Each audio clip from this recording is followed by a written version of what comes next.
Let me see if I can, if I am really fluent. Thank you for the kind words, Herbie. Uh, I could recognize partially myself there. Well, I want to start with, I want to thank to Books and Books and to some people who have been decisive for my relative success as a writer. I want to thank Marlene Moleon and the team of e-regional books. I want to thank, of course, my Spanish translator and today good friend, José Francisco Valles Bermudez, and also not present here, but I want to thank my English translator, Diane Grossklaus-Witty, and a young lady, increasingly more important for my career as a writer, Valentina Dertlieva. She is very important for all the eventually news and blog, my page, and everything that I'm not good at. Well, a little about myself. Herbie told the most important things. Well, I'm an authentic baby boomer. I was born in communist Bulgaria right after the war in 1946. I had a rather poor childhood, as all people in communist countries, but a relatively good school. As almost everybody in the communist world, I wasn't happy with the regime or with government and with many things that I had to do. And I had to hear that we were living in heaven and the capitalist hell was to the other side and so on. Since I'm from a Jewish family, I had even more reasons to be not satisfied. For instance, in 1968, during the Six-Day War between Israel, Egypt, Jordania, and Syria, all communist countries were on the side of the Arab world. And the official media in Bulgaria, but probably in all countries, was announcing the great victories of the Arab countries and the inevitable defeat of Israel. From one victory to another, suddenly the great armies surrendered. And this made it very apparent that we live in a false society and that what we hear every day from television or radio and newspapers is false. Well, of course, I had everything to become a dissident. And to make the long story short, this happened to me, but actually it happened more to friends of mine, and as a good friend, the secret police never believed that I was not really active, and so I became a dissident. Later, United Nations gave me even a document proving that I was such. I was very fortunate to be able to flee Bulgaria in 1970 when other friends of mine went to jail. After leaving Bulgaria, I got 7.5 years of sentence, but luckily I was not there, have no experience in jail, and I'm very happy because of it. What was the motivation that made me start writing after 40 years in business? Because I was as some people here know, for 40 years I was reading a lot of books, but I never thought that I would go back to what I always liked, and it was to write. And then I started remembering certain things that by a chance I knew. The history of my family and the fact that is really impressed me very much is that the family and some friends were actually saved by Albert Goering, and who is the brother of the butcher, Hermann Goering. And I was remembering all the stories that I heard, but I was in doubt. I thought it is so unbelievable that I should check. And this is what I did. And when I discovered that the story is true, I said, well, now I have a reason to tell something because this is really not known. Then the journey of part of my family during the Second War, which led them to Brazil, was so impressive that I had something else to tell. And funnily, who has read the first book, there is the diary of my uncle, and actually this diary is real, and I only translated it. So this was a second point that I thought I should tell. And then the Amazonia, which is my home and which my family is very much involved with, and we all love the region. We all try to do whatever we can for the development of the region, and believe me, there is a lot to do. There is a fascinating story there.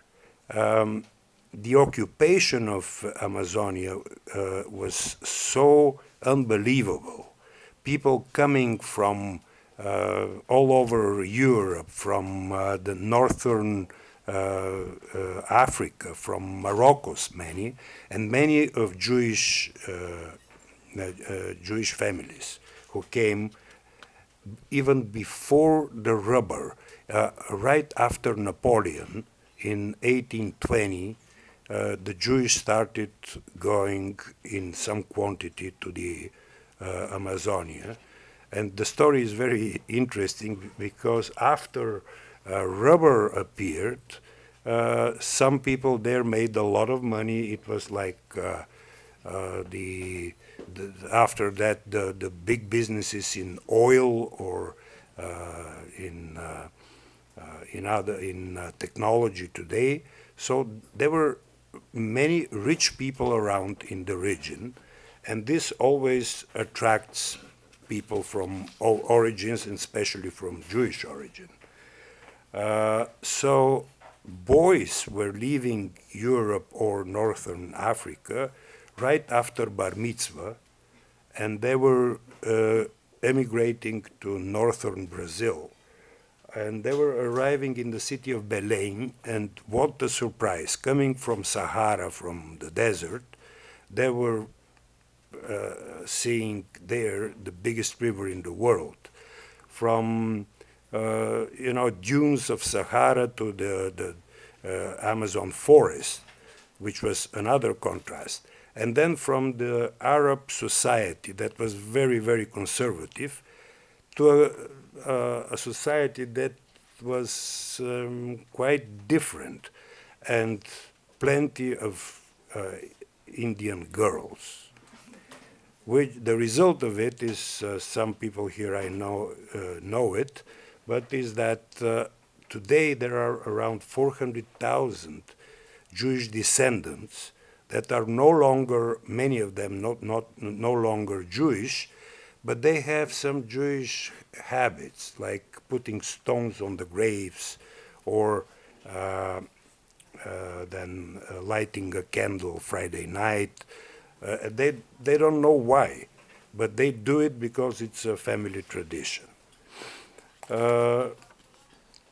So I had this story to tell, and this made me change my lifestyle and try to become a writer. This relative success of my books in Brazil, in Bulgaria a lot. Today Bulgaria is not a communist country, so suddenly I became very well known in Bulgaria. And probably this is where I'm mostly successful. So these things and the success of my books, the first two books, are leading me to the idea that probably I have to write the third book. And this is what I'm starting to study now. Well, this is what I wanted to tell about myself. Now I think I just want to ask anybody not speaking English here. I can speak some Spanish or better Portuñol if needed. Oh.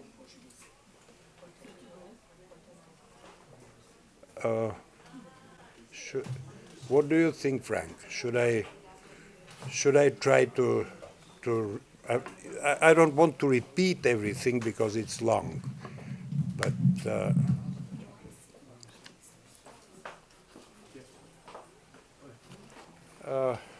maybe we can do a bilingual thing when we go to the books. It's better. Quizás sería mejor. Él sugiere hacer una lectura bilingüe. De esta forma todo el mundo se entera. Sí. Okay, I will sit there and I want to read a little bit of my second book. Él se va a sentar acá y va a leer un poco de su segundo libro. Just give me the microphone. Yes. You want some water? I'm fine. Oh, sorry.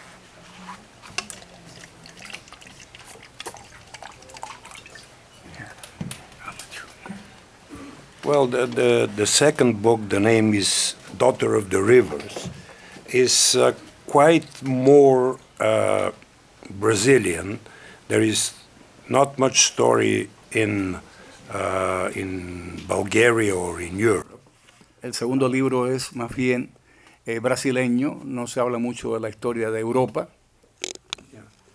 So I want to read a little piece. I wanted to describe life in the interior of the Amazon. Quería describir el interior de Brasil, cómo era la vida en el interior del Amazonas. Because this is, for most people, is very strange. I know that some here have been there and know as well as I do, but most definitely have never been there. So I will read a small piece. Para muchas personas resultará un poco extraño, sé que muchos de ustedes han estado allá, entonces me permitiré leerle un pequeño trozo del libro.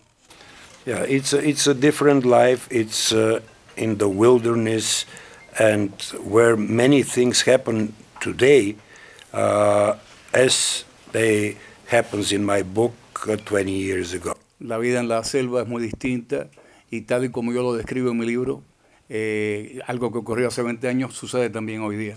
So there we go. She went back to the house and gave Isaiah one of the shotguns. She told him that as soon as he heard the shot, he should say the Lord's Prayer, point the gun straight up and pull the trigger. Then he had to say another Lord's Prayer, load the gun and shoot again. Then he should run over to where the girls were hidden and wait for her.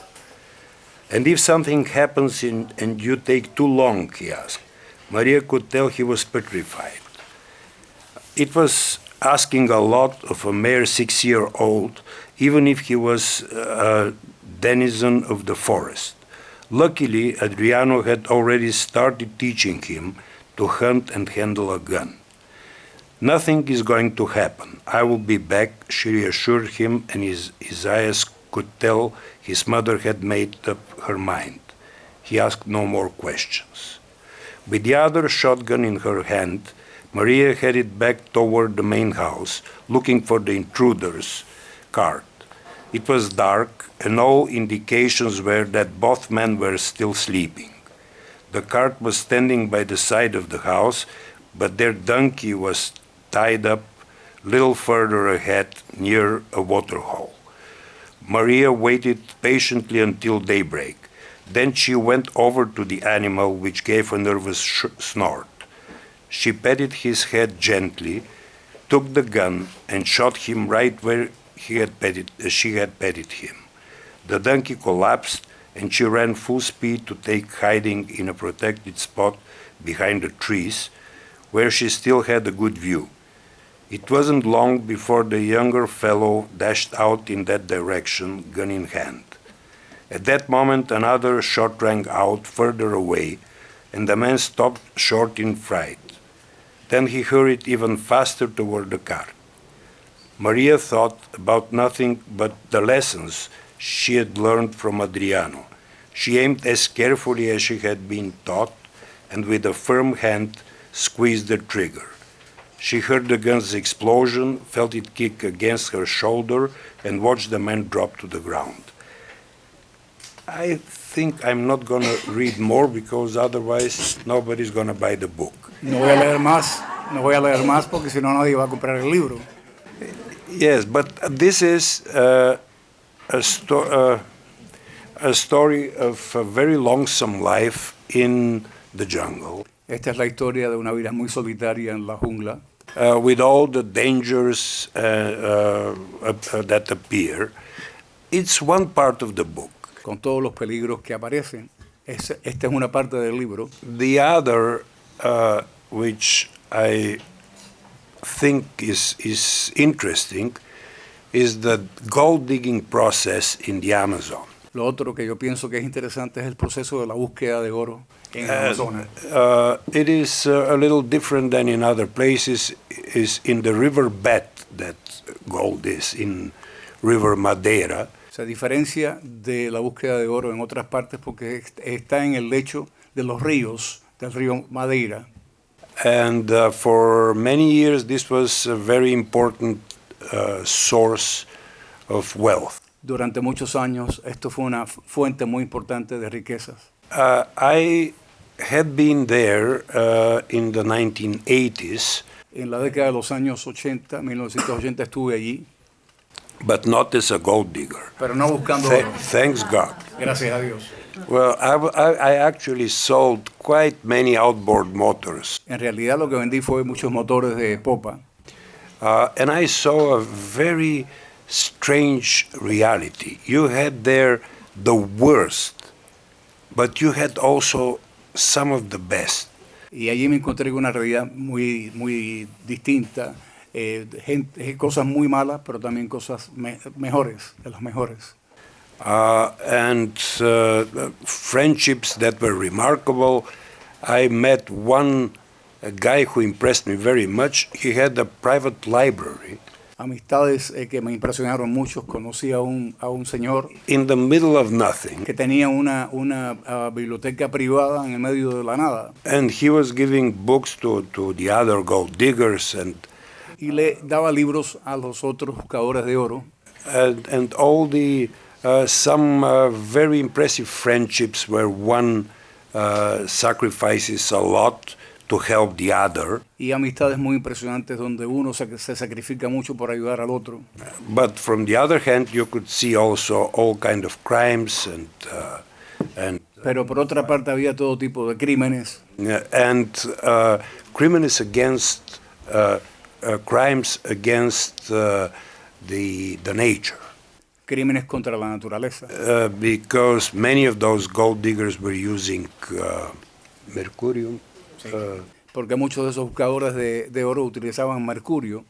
And of course the pollution was very big. Y por supuesto la contaminación era muy grande.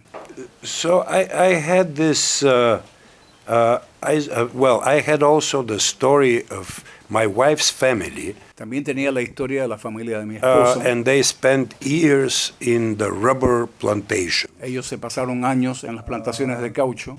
And this was another story that runs parallel. Esta es otra historia que corre paralelamente a la historia del libro. Que cuenta el libro. So it made me comfortable to make a story out of it. Entonces me sentí cómodo haciendo un relato de esto. And it was relatively easy because I had the facts. Y fue relativamente fácil porque yo disponía de los hechos. And the fiction is not that big. La ficción no es tan grande. The only thing is that the isolated facts had happened to different people, and I had to put all this together in one destiny. Lo único es que todas estas cosas le habían sucedido a distintas personas y yo me encargué de agrupar todo eso. Well, I think that it's best now if somebody has a question. Pienso que sería mejor si alguien tiene ahora alguna pregunta. I would be more than happy to tell. Really going too much more to the story of the book is going to tell the whole book. Si cuento mucho más sobre el libro, voy a decirlo todo del libro.